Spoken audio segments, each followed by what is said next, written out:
বান্দা ইব্রাহিম বিন আদম রাহমাতুল্লাহি আলাইহি বলখের একজন বাদশা ছিলেন, সাধারণ কোন বাদশা নয়, বর্তমান পাতি নেতাদের মতো নেতা নয়। বর্তমানে একটা ওয়ার্ডের নেতা হলে তার আর কামাই করা লাগে না, এমনও গেছে না যায় নাই, কথা বলেন এই ভাই, কথা বলেন যায় নাই। একটা ওয়ার্ডের নেতা হলে তারে কামাই করা লাগে না, ইউনিয়নের নেতা হলে তার কামাই করা লাগে না, জেলার নেতা হলে তো আলাদা কথা, পাওয়ারের চোটে থাকায় যায় না।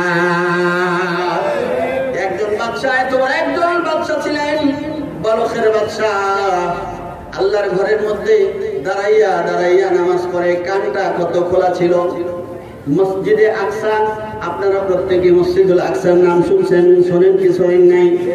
জেরুজালেমের মধ্যে প্রতিষ্ঠিত, জেরুজালেমের মধ্যে একটা মসজিদ, মসজিদের নাম হলো বাইতুল আকসা। এই বাইতুল আকসাকে বর্তমান মুশরিক বেঈমান কাফেরের বাচ্চারা নেওয়ার জন্য এত পাইতারা, মুসলমান কিছু সংখ্যক মুসলমানও তাদের পক্ষে সমর্থ করে আছে না। আল্লাহ বান্দা ইব্রাহিম বিন আদম রাহমাতুল্লাহ আলাইহি গভীর মনোযোগ, অল্প সময় কেউ উঠবেন না। মসজিদের আকসার মধ্যে দাঁড়াইয়া দাঁড়াইয়া মালিকের কুদরতি ভাই সেজদা দেয়। কানটা এমন ভাবে খোলা ছিল, কানটা এমন ভাবে খোলা ছিল, চোখটা এমন ভাবে খোলা ছিল। ওদিকে আল্লাহ দুজন ফেরেশতা কথোপকথন করে, বলে কি কথা?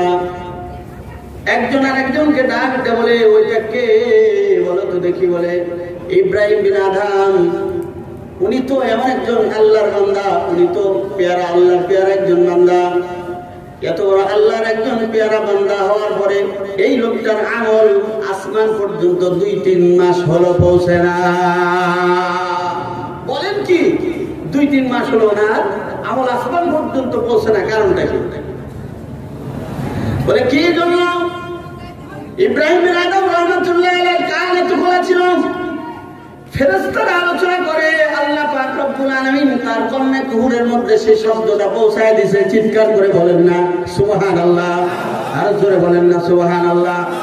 এত বড় কান আল্লাহ পাক রব্বুল আলামিন তাকে দান করেছিলেন। কান কিন্তু লম্বা নয়, কিন্তু কানের পাওয়ারটা ছিল বড়। ইব্রাহিম বিন আদম রাহমাতুল্লাহি আলাইহি শুনতেছে, দুইজন ফেরেশতা একজন ডাক দিয়ে বলে, আপনি কি জানেন? বলে কি? বলে 2-3 মাস হলো আল্লাহর দরবার পর্যন্ত তারা আমল পৌঁছে না। বলে কি জন্য পৌঁছে না?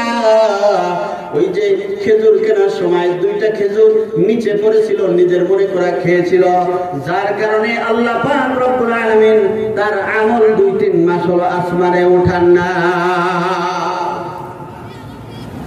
কিতাবের মধ্যে পাওয়া যায়, ইব্রাহিম বিন আদম রাহমাতুল্লাহ আলাইহি যখন এই কথা তার কর্ণের মধ্যে প্রবেশ করলেন, এই কথাটি যখন তিনি শুনলেন, শোনার পরে তার চোখ দিয়ে বেয়ে বেয়ে পানি পড়ে। মসজিদে আকসা থেকে তিনি রওনা দিয়েছেন বহুদূর পর্যন্ত মক্কাতুল মুকাররমা। মক্কাতুল মুকাররমা কাছের কোন শহর নয়, 2-3 মাস সফর করতে লাগে, লম্বা দূর, অনেক দূর পর্যন্ত। আল্লাহর বান্দা ইব্রাহিম বিন আদম রাহমাতুল্লাহ আলাইহি চলে গেলেন বাইতুল্লাহ, আল্লাহর ঘরের নিকটে চলে গেলেন। যাওয়ার পরে যে খেজুরের দোকান থেকে খেজুর ক্রয় করেছিলেন, ওই খেজুর ক্রয়কৃত মানুষকে খোঁজার জন্য আল্লাহর বান্দা চলে গেল। যাওয়ার পরে যায় দেখে আল্লাহর বান্দা নাই, মনের মধ্যে আরো অশান্তি বেশি না কম। ইব্রাহিম বিন আদম রাহমাতুল্লাহ পাগল হয়ে গেলেন। কি করা যায়? দোকানের মালিক নাই, দোকানের মধ্যে অন্যজন বসা। ইব্রাহিম বিন আদম রাহমাতুল্লাহ আলাইহি বড় পেরেশানির মধ্যে পড়ে গেলেন, বড় চিন্তার মধ্যে পড়ে গেলেন, কি করা যায়? এবার দূর থেকে যুবক ডাক দিয়ে বলে, আপনি কি কাউকে খোঁজেন নাকি? কি আর বলবো, তুমি যেই দোকানের মধ্যে বসে আছো, এই দোকানদারের থেকে আমি কিছু খেজুর ক্রয় করেছিলাম। এই দোকানদার তোমার কি হয়? বলে, আল্লাহর বান্দা, মনে হয় তো আপনি বহুদূর থেকে সফর করে এসেছেন। এই যে দোকানের মধ্যে আমি যে বসে আছি, এই দোকানের মালিক বর্তমান আমি, কিন্তু দোকানের মালিক এক সময় ছিলেন আমার বাবা। মুসলমান বন্ধুরা আমার গভীর মনোযোগ, এক সময় ছিলেন আমার বাবা। তোমার বাবা কই? বলে, আমার বাবা তো নাই, তিনি তো বৃদ্ধ একজন মানুষ। তিনি তো বৃদ্ধ একজন মানুষ, তিনি তো নাই। বলে কি হয়েছে? তিনি তো মারা গেছে। বলে মনে হয় আপনি বহু দূর থেকে এসেছেন, ক্লান্ত হয়ে বহু দূর থেকে এসেছেন, কি বলবেন একটু আমার কাছে বলেন। বলে তোমার কাছে বলে লাভ কি? আমি যাকে বলার জন্য আসছিলাম সে তো নাই। বলে বলেন না দেখি, একটু শুনে নেই, গভীর মনোযোগ দিয়ে বুঝবেন। আল্লাহ বান্দা ইব্রাহিম বিন আদম রাহমাতুল্লাহ আলাইহি ডাক দেন, যুবক, আমি তোমার বাবার দোকান থেকে কিছু খেজুর ক্রয় করেছিলাম। খেজুর ক্রয় করার সময় নিচে পড়েছিল, নিজের মনে করে সেই খেজুর দুটো আমি খেয়েছি। আর আমি ওই বৃদ্ধ লোকটার কাছ থেকে মাফ চাওয়ার জন্য আসছি। উনি যদি আমাকে না মাফ করেন, আমার মালিক রব্বুল আলামিন আমারে মাফ করবে না। কিতাবের মধ্যে পাওয়া যায়। এবার যুবক ডাকতে বলেন, উনি তো আমার বাবা, বৃদ্ধ একজন মানুষ ছিলেন, উনি তো নাই।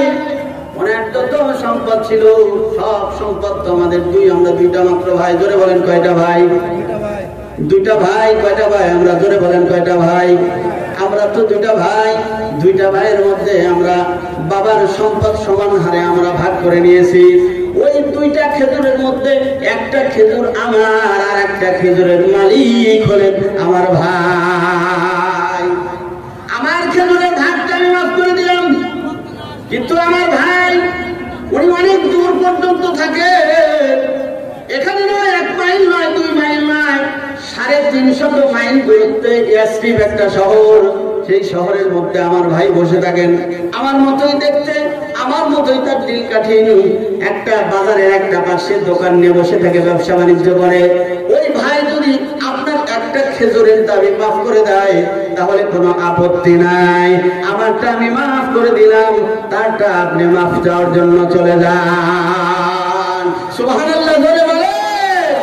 দেখে মনে হয় অত্যন্ত বুজুর্গ বড় একজন মানুষ, অনেক দূর থেকে আপনি এসেছেন। খেজুরের মাফ আমি করে দিলাম, আরেকটা খেজুরের মালিক আমার ভাই, তার কাছে আপনি চলে যান, সে যদি মাফ করে দেয় অসুবিধা নাই।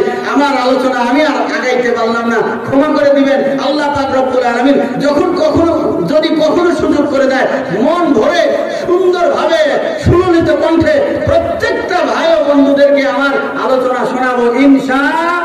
ধরে বলেন না ইনশাআল্লাহ। তাহলে সর্বশেষ কথা আমি যেটা বলতে চাই, হারাম উপার্জন দিয়ে ইবাদত বন্দেগী কাজে লাগবে না, হালাল উপার্জন আল্লাহর দরবারে কাজে লাগবে। হালাল